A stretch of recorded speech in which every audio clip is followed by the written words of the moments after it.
seconds, we're going to be jumping into the draft here for game number 4, and I'd love to see if things change the way we're expecting them to, at least even with the bans here. And it's RRQ Akira that's going to be on the blue side. We've got Blacklist International on the red, and already I like the bans from RRQ Akira, especially with that carry. Take it out, Kadita as well. Yeah, so they've swapped once again. I think they're taking turns up until this point. But coming into game number 4 here, we see that carry as well as the Kadita is going to be the priority ban coming in from RRQ Akira, as well as the Joy and the Wan once again from Blacklist. Now, the question is, did you feel like there was anything in particular that they should have banned away? Do you think the Benedetta should be taken out? Taken out away, I don't know, because I think they found their answer. I think it kind of goes back to what you wanted to see in Game 3 Eternity. We wanted to see RRQ Akira kind of play the same game, just play it a bit better. And I think finally they are playing a bit better. One thing that they are banning out here, though, is that Diggy. So even though they won that game, they know it can be a problem. But this can still now give some other choices over to Blacklist here. The glue still open once again, so I'm wondering, does Blacklist want to ban that out? Because Takashi did have a decent glue game earlier. Now we do have a quote coming from Coach Zays. I heard RRQ Akira is a strong team, and I heard RRQ Akira can win against MPL ID teams in the scrim, and not only one MPL ID team. So that means that, you know, they're keeping up with these powerhouse teams. And I mean, we saw it. We saw it in the previous game here. But this is something that even us casters talked about before we got even to the group stages. You know, we were kind of contemplating how much time RRQ Akira had to practice, how much time and work they had to do with even RRQ Hoshi, right? And honestly, from game to game, there are games where it evidently shows here. And you got to remember, they're playing against these powerhouse teams, and so far, they've actually been doing a pretty good job. Now, first pick is going to be that glue. You're right, the glue is going to be picked up first. Very prio here in this tournament, and I'd like to add on to your point. I think we, all casters, we have a briefing, we have a group study discussion, and one of the things that we did talk about was the fact that RRQ Akira, yes, they had a lot of coaching time with RRQ, but also the fact that they were a kind of pseudo Blacklist. Yeah. And it kind of just dawned on me that they're finally going against the team that they've looked so much up to. But going back into the drafting phase here, we see that the Benedetta once again going to be picked up from Blacklist as well as the Pharsa. So now they're really switching things up, right? They have the utility coming in from the Pharsa, the burst damage as well as the mobility in that middle lane. And in this current meta, that mid lane presence has been so important, and this is something that they can rely on and to take away what RRQ Akira brought to them in that previous game. Yeah, I think it was game 1 where Haji had the Pharsa as well, and there was just some of that early game aggression rotating up. They got the pick onto Takashi in literally like the first minute or 2 of the game, so if they want to try to play a similar style here, Akira's going to have to watch out for that. But Saigen is going to be locking in that Xavier once again, and Louise on the Cho. So trying to keep it similar to last game and possibly run the same thing back. If it ain't broke, don't fix it, right? They're going to go with the same situation, at least with these two heroes here for now, and see if it works. And there you go, across the board. That's the Estes locked in again. So I'm wondering if we see a Baksha ban here. Like if they just want to go ahead and take that out because of the way that the passive works. Also, like we were talking about the previous game where, you know, the fact that you can just roam around so quickly, you can literally roll around and you have that presence is something to worry about here. So we'll see if they leave it open or not, because honestly, the way that it was played from King the previous game was outstanding. As well as a free dominance ice. Yep. Basically, right? That's what the Boxia had to offer in that game. But I don't think Blacklist agrees with you in the sense that if it ain't broke, don't fix it. I mean, they're still picking up the Estes. We didn't see too much of an impact that the Estes had, but that could be primarily because of how shut down Venus was. Now, this is a risky pick, the Pharsa as well as the Estes, into a Cho game where we saw Luis just really pop off, and he's so good at that targeting that these two heroes, these two people are going to be the main targets for RRQ Akira to take down first. But now, coming into the second phase of the drafts, we can see that the Claude is going to be the choice of ban for Blacklist. They want to eliminate that AoE presence and that damage to go into that backside. yes, AoE. And from RRQ Akira, they want to start limiting Wise's hero. The Barrett's gone. I couldn't agree with you more. I think the AoE damage is just a little bit too much with not only the Claude, but also the Xavier on the field. So Blacklist showing some respect to some of those picks. Now, I'm wondering what this last ban is going to be from them. They did not go for the Basha, so that is still open. They decide to ban out the Ling. I got a feeling we may see the Fairmaze ban here, because even though they beat it, it was still a problem, and now they don't have as much AoE damage. So that could be a possible ban from them.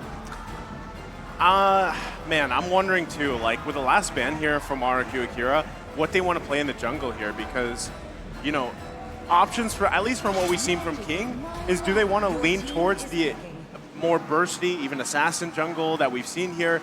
Do we possibly see another Leomord? Or who else is left open? Hayabusa, that's picked a lot here. But honestly, I think you're better off picking something more along the lines of utility. But there you go. Oheb going to be locked in here, or Beatrix going to be locked in here for That Oheb. is actually I'm so Oheb. used to seeing, No, you're right. That's yeah, he the is Filipino literally sniper. the human Beatrix. Yep, You're right. locks it in. That's That was the same issue, remember, at MSC? MSC. The Cho, Kufra, and Chakno. Chakno. Yes. But yeah, the Beatrix is going to be picked up for Oheb. And I was wondering, right, seeing as RRQ Akira, they're relying heavily on the Xavier in the backline. Would it be crazy for Blacklist to pick up a Yuzong in the jungle for Wise? But before we get into that, we're going to see the last two picks to round out the drafts that RRQ Akira want to bring to the table. And once again, the Baxia, like you guys actually predicted before, as well as the Irithel. So they're relying on that extra movement speed as well from the Irithel, and they're trying to run them down. Maybe go in for Heavy dive, Heavy right? dive, Yeah, you're heavy right. dive composition for sure. And this is kind of what they did last time. He's going to rely heavily on Louise getting some of these picks and on Takashi disrupting that back line. The only problem I'm worried about is Oheb up against Gusta Lagusta here. Personally, I am just not the biggest Irithel fan. I like it against the Wanwan, but even then, Wanwan can sometimes get the advantage. So I'm a little iffy about it, but we do see as a final lock in there, that is the Akai. Guessing it's going to be in the jungle. How do you feel about it, Naisu? I think Akai's probably your best choice here because you needed that utility. You're going against a Baksha again, and so now you're going to see these two junglers pretty much just taking the Demon Slayer emblems and fighting for objectives, right? That's kind of going to be the trend here for this game number 4 ahead of us. But also still, yeah, you have a lot of burst potential. You have the sustain.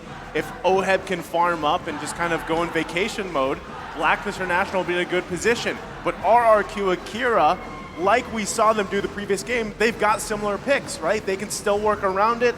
They can still force Blacklist International to follow their tempo.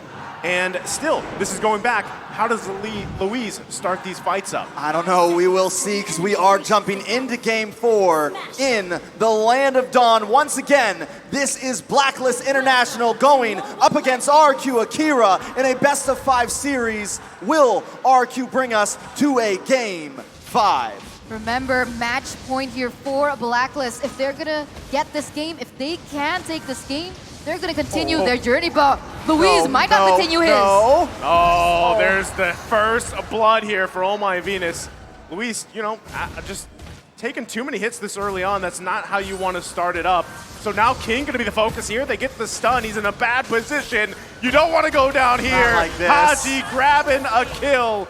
And already off to a strong start here for Blacklist International. That is definitely huge and very troublesome for RQ Brazil. Already 2 members down. Not only Louise, one of your prime roamers, but also your jungler.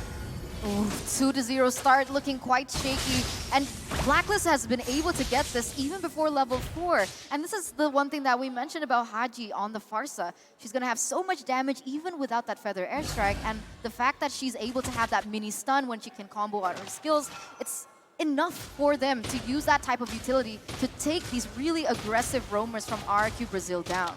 I mean, not only that too, but you know, grabbing an early kill like this, always kind of what we see from these mid lane mages running the mystery shop. They get early kills, it gets even more devastating. And when you're talking about someone specifically like Farsa, who the burst damage is already there pretty early on in comparison to Xavier, who needs a little bit more time to build up here, that's going to be pretty devastating here. Very, very devastating. And on top of that, like you mentioned, the Farza, there's just so much movement. And once Blacklist gets a little bit of a lead like this, it's going to be very reminiscent of game 1. They're going to be hyper aggressive. They don't need to rubber band. They're just going to come in hard and fast. Well, Hadji going to wings by wings. Should be just fine here. Now, position-wise, it looks like they're both still going to fight for the turtle here. King going to be taking quite a bit of damage. Like the final blow comes out. Edward looking for the kill. King, though, able to secure the turtle under the nose of Wise as they still continue on. Dawning Light going to come out here, but Wise and Takashi stuck together. Wise falling. Luis with the kill, able to pick one up themselves. Wade the Dragon comes out too. Back and forth they go. Now it's Luis on the run. Still going to be chased down here. Can't bob and weave out of there. Trying to run for the hills. Edward on the hunt. It's Luis, but can't get away. Edward able to grab the kill. He was so close to escaping, but unfortunately at the last moment, even before King was able to help him out, he had to get taken down. Now Blacklist with the 1,000 gold lead, but Hadji in the mid side, he's gonna get taken down, and a really good trade for RRQ Brazil, as now they're gonna center their focus onto the next control on the map. Taking a look at these items now, we are seeing Oheb with a nice advantage, very close to already getting that Blade of Despair in. Everyone else, pretty typical. The only major thing we have to look at is Edward with a slight gold advantage. Overall, though, in the gold lane, things are at a standstill, so that is one thing that Brazil does have going for them here. The gold lead has not escaped too much, only 600 gold, still 40 seconds until the turtle, so I wouldn't count Brazil out just yet. Well, as you saw, Clock of Destiny now being picked up here by Saigon. He's going to try to catch up here with Hadji a little bit, but still the focus on the bottom side. Going to make Gusa Lagusa do some work here, trying to bob and weave, avoiding those airstrikes, and still just going to get poked down a little bit, but look at the patience here. King and Louise waiting around, waiting for an initiation, as well as Wise. He's going to be walking in here in just a second, going to spot out King, and not sure if they want to commit onto it just yet. A lot of focus on these two gold laners by both teams as we find ourselves in a standstill. And even Saigon coming here from the backside for now. What I do notice is that Blacklist, they need to be careful because they don't exactly have a strong initiator, whereas RRQ, they have Louise, but once again, Feather Airstrike gonna be popped off just to deal a little bit more damage, to have a little bit more clear, as well as to zone the members of RRQ Brazil away, but was it too quick?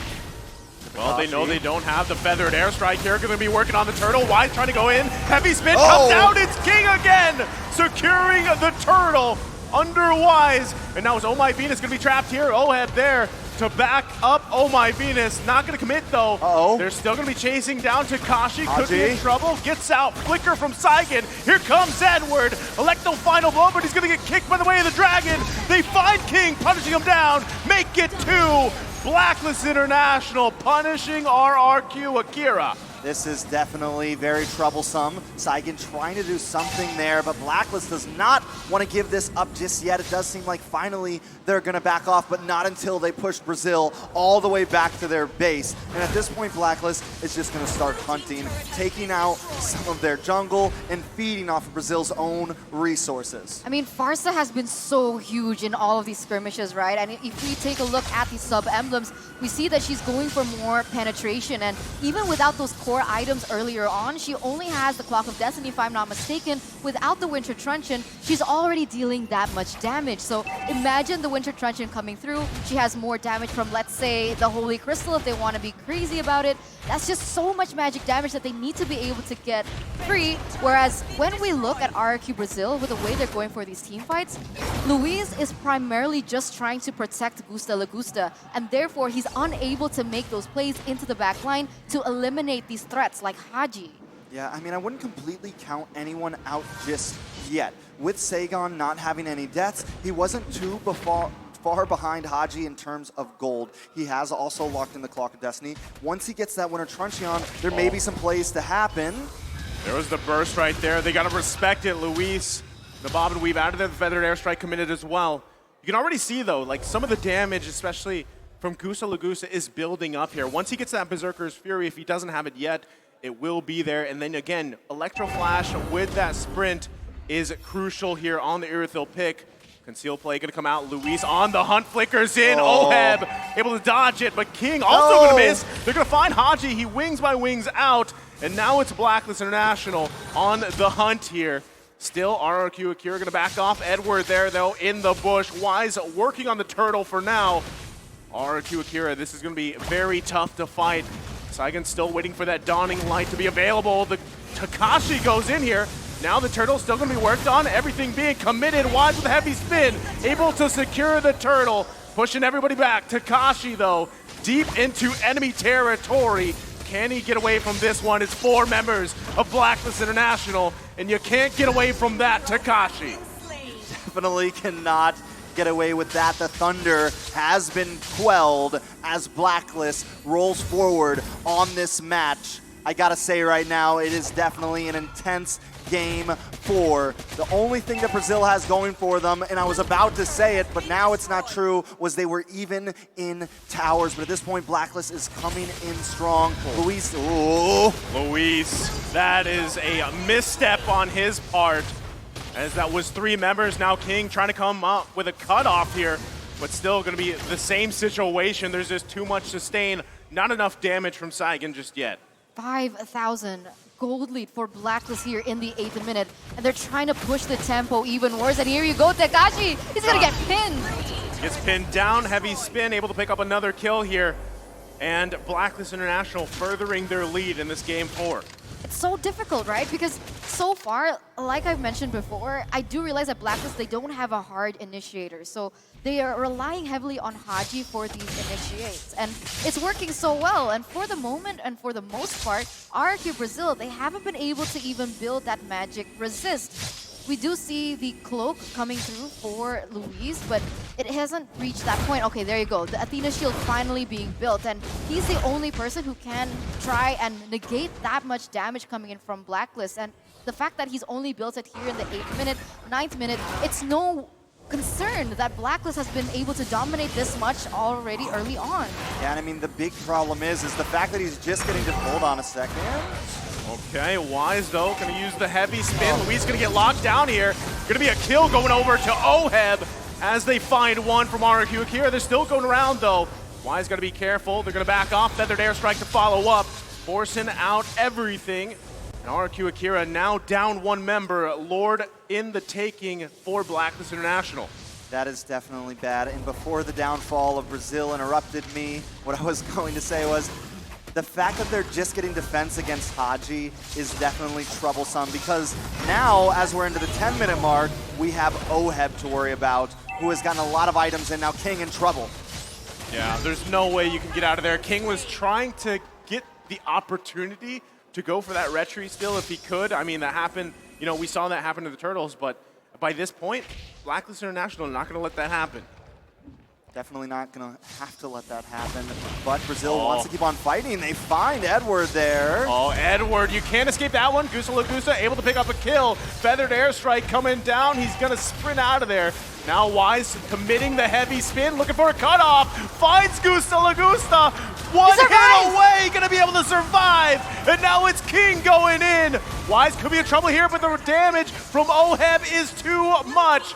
Takashi now going to be out of position, has to flicker out, still chased to the base, and just another hit away. Oheb just showing those guns and now focusing on the tier 2. Lord already marching down there in the top side as Blacklist, even though they lost a member there, they are going to be able to still put that pressure in the mid as they're looking for more. Inhibitor turrets not taken down just yet, so for the moment, RRQ Brazil, they're still staying relevant in the game, although they are losing at 7,000 gold deficit. It seems like Blacklist have not found the means to be able to really penetrate through. You know, Takashi right now is literally hanging on for dear life with his team. I mean, literally hanging on to every member of Blacklist, trying to just buy Brazil some time right now. Every time he goes in that back line, he is surviving a little bit longer. We saw him get caught up one time, but now, hold on. Oh, no! Coming down, look at the burst damage. Oheb picking up a kill.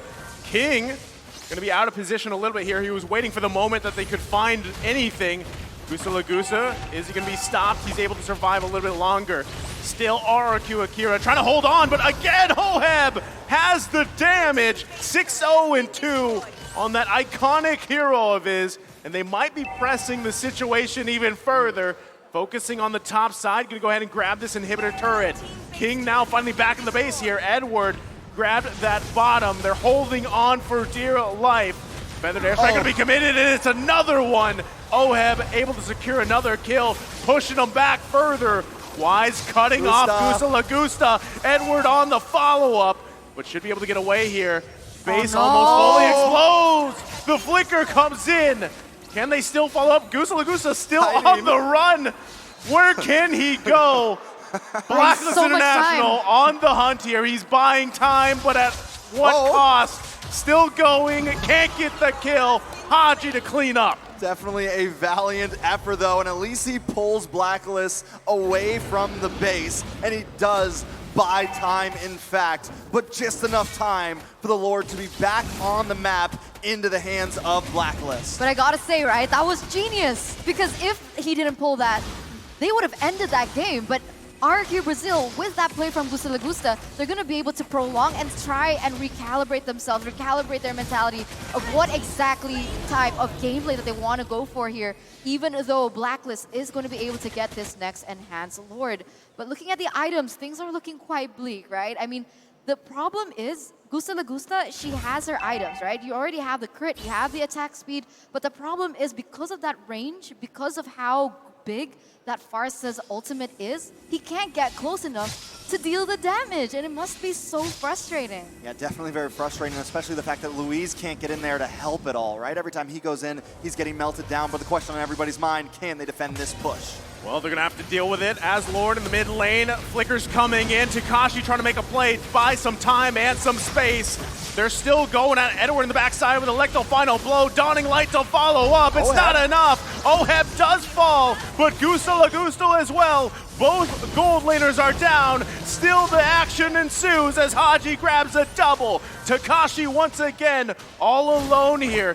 Now Edward trying to push in the waves. Takashi trying to buy time. 3 versus 1 in the jungle. They just can't get this guy off of him. And Edward looking to end the game. Electro final blow comes out. Feathered Airstrike. Look at the time. Takashi finally falls. And Blacklist International one step closer to making history as they take the series. What are the Brazilian kings to the queen herself? Blacklist International with a stellar performance. They have sent RRQ Akira crawling back down to the lower brackets. Definitely back to the lower bracket. I've liked to said it before, but it doesn't feel like a comeback bracket right now, but it still was a valiant effort by RRQ Akira. But tonight, Blacklist reigns supreme on the stage, putting on a great and stellar performance. Man, Takashi was doing work on that glue as much as he could, but I mean, little by little, that gold lead just got out of hand. I mean, RQ Akira held on for as long as they could, but one after another, again, they didn't get to set their tempo. They didn't get to set the pace that they wanted to, and Blacklist International is just a team that really will punish that. So, again, good try here for RRQ Akira, but the defending champions able to prevail. Don't forget though, it's not over yet, right? For everyone, all of you watching in the audience, at home, on live, don't forget that RQ Akira, they still have the chance to come back out of this alive. They're going to the lower brackets, which means they have a lot more time to learn. And remember, like we keep mentioning over and over, L is not for lose. It's for learn, and but the Agent Zero does strike back. Blacklist International advances with a 3-1 scoreline. And as you mentioned, honestly, I'm feeling bad for anyone that has to go against Akira in the bottom bracket. They did a great performance, and I got a feeling they could make their way very far into this M4. But analysts, how you guys doing? Casters, and welcome back to the analyst stand. It's gonna be me, Goni, Leo, LFL. Thank you, Casters. Perfect game from side of Blacklist. Oh yeah, that's one more win for Blacklist, and that's nice to put one step closer to making history towards that title defense. And it's mission accomplished for Blacks International and agents all around the world. Yeah, and again, like they were saying, like now they're much more closer because again, this is the defending champions. If they go to the grand finals and they win it all, oh my God, back-to-back world champions? That'll be insane. Step by step, but a strong performance indeed. 3-1 and a very, very well-coordinated team. Good synergy. I mean, V-Wise was practically unstoppable in that game. Let's talk about the drafts here. What do you see? I'd like to focus more on the bans that Blacklist International employed. They actually picked up on that Claude, on Yeah. Gusta La Gusta, and again, just that Ling in the second phase we're in, yeah, just always get rid of it. That's a Blacklist identity. And again, it looks like game 1, 2, and 3, and 4 are super connected. All of them, they took lessons, and it looks like Blacklist learned much quicker. Well, let's take a look at the item builds here. What's significant for you, especially LaFell, in that particular game? Because last game, it was a just textbook performance by the defending champions. Actually, looking at the itemization, I want to look at the hero still because I kind of feel like for this draft we could talk a little bit more as well because RRQ hero, they could have picked up the Lapu Lapu again, but they opt for the glue, which interestingly enough, I think everyone agrees that glue is super strong, but has a very low win rate here in M4 World Championship. I kind of feel like it's strong individually, but as a team, it really doesn't do much because you can catch one person, but then if the person still has a flicker, you're not really connecting the glue grab to make sure that they're out of position. When in comparison to like a Lapu Lapu where you just dive in and you don't only do a lot of damage to everyone, you can sustain very, very well.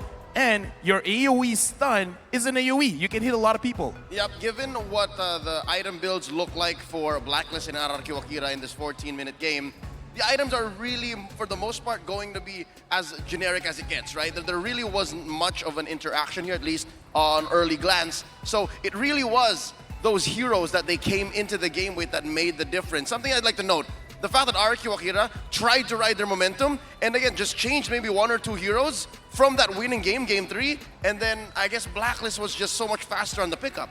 I mean, Blacklist International, they displayed, again, good extraction from the composition. So let's take a look at the post stats here. It will be Takashi taking the Sandbag, but it will be Venus, Haji, and Hoheb taking the 3 categories. I actually want to talk about the carry Haji. 75,000 damage dealt in this game, and I feel like this is the biggest change between the previous game and this one, because previously he was using the Fermis, which is more of a utility mid laner, and now Haji is carrying, he's doing the damage. I feel like this is honestly the biggest difference maker here, Leo. Yeah, say what you will about Blacks International's usual builds, wherein some will say they have too much utility, they lack damage. Right here, this is the right amount of damage, and Tekash, Astro Thunder, was on the receiving end of a lot of this, and it's not just wanton damage, it's actually a very unique and specific kind of damage, because in the hands of Kel1, the Filipino sniper, that Beatrix, 47% team participation, he was dealing damage where it mattered. That's what made him the rich guy, and that's what helped Blacklist take the victory here. Also, what's interesting, if you take a look at the items or the data, earlier it was actually not that far when you're talking about damage dealt. So RRQ Akira also deals a plenty amount of damage, but of course Blacklist were the majority, but it wasn't that far. So it's saying that RRQ Akira actually also deals a lot of damage. And with that being said, we got to look at the person that did the most amount of work. Let's look at the MVP of this game, where the MVP is going over to Haji. And again, we talked about this. This is the difference maker from Faramis to Pharsa. Let's talk about this, 95.5% kill participation. When we're naming MVPs in most professional MLBB events, you'd look at 2 types of MVPs, the setup and the payoff MVP. Haji was both. He was both helping Blacklist control the map, and he was also getting a lot of kills, getting a lot of assists, which helped him build an almost complete arsenal for a mid-mage. There was just one more item that he could not build, because again, this was a relatively short match, 14 minutes. Yeah, I mean, 95% KP, and to add to that, you're right, he can bait the members of Akira while dealing damage. Feather Airstrike, zoning people away. Baited Cho to just kick her away with that Purify, and again, Haji understands that he can survive with that Wings by Wings as well. Pretty crazy. Pharsa cannot see, yet the Feather Airstrike always hits. You're right, you're right. That's some Sixth Sense kind of thing going on. That's where Haji comes in. That's where Haji is the Sixth Sense. That's where Haji comes in. And his map sense is just amazing. You'll see here how in the first 5 minutes, he was literally everywhere. Again, wings by wings coming in clutch. He's able to answer and provide for everything that his team needs. I mean, looking at the minimap, it's like a jungler, right? He's everywhere, jungle, top side, mid, and as well as bot. That is what can Haji do. Very effective. This is the great thing when we look at mid laners. Where are you really helping? And it's nice to see Haji is helping every side of the map because we've seen teams focus on EXP, focus on gold. But Haji is like, I have food everywhere, bro. Like jungle, the riverside, gold, EXP is all of it is mine. And this isn't even really uncharacteristic because about 2 years ago at M2, Haji already competed in the world stage under the Omega banner for the Philippines as well. So again, he's a jungler turned roamer turned mid, and here he's the KDA machine helping out Blacklist in every way possible. I'm wondering though why he spent a little bit of the time in the top lane. I wonder what that was, cutting. Yeah. Well, let's see here, right? What did he do? In case you missed it, this is going to be the highlights. Blacklist taking the last match. Well, take it away. I want to talk about both sides of the issue, right? Blacklist International, they did well. And I kind of feel like they did well off of the mistakes coming in from RQ Akira because we're not seeing it here in the highlights, but earlier in the match where Luis got poked out so hard and then King tried to help and then both of them gave kills onto Blacklist International. And then after that, looking at this kind of match, they don't have a lot of setup. And I kind of feel like that's also a very big difference. RQ Akira in this match and the match before, the setup wasn't as clean as before. Yeah, and again, Blacklist just really adjusted to the occasion. Oh no, this was that moment where Gusta Lagusa got caught out.